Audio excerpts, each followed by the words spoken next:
জয়া আহসান একজন গুণী অভিনেত্রী এবং হয় না যে দুজন অ্যাক্ট্রেস থাকলে একটা কম্প্যারিজনের বিষয় চলে আসে এবং দেখা যায় যে তোমার থেকেও আমি যদি ভুল না করে যে তার স্পেসটা একটু বেশি ছিল। একদম। হ্যাঁ, তো তোমার একটু সংশয় কাজ করেনি যে সবাই কম্প্যারিজন করবে কিনা কিংবা তোমাকে একটু পিছিয়ে রাখবে কিনা?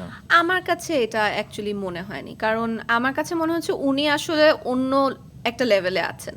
মানে জয়া আহসান আমাদের দেশের, আমি যদি বলি যে লিভিং লেজেন্ড।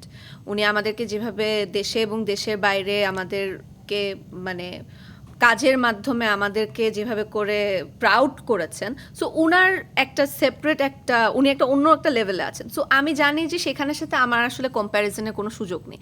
আমার মেইন ফোকাস ছিল যে করছি, I have to make sure যে মানে আমি আমার 100% দিয়ে কাজটা করি, এবং বাকিটা আসলে রাফির উপরে বা বাকিটা হচ্ছে অডিয়েন্সের উপরে, যে অডিয়েন্স কিভাবে করে গ্রহণ করবে। এবং এরপর আমি দেখেছি যে জয়াপুর ক্যারেক্টারটা অনেক একটা পাওয়ারফুল একটা ক্যারেক্টার ছিল, এবং জয়াপুর ক্যারেক্টার সবাই ভীষণ পছন্দ করেছে। সেই সাথে কিন্তু আমার এবং সাকিব ভাইয়ের যে কেমিস্ট্রিটা সেটাও পছন্দ করেছে। Right. সো আমার কাছে মনে হচ্ছে যে আমি আমার সাইড থেকে সাকসেস।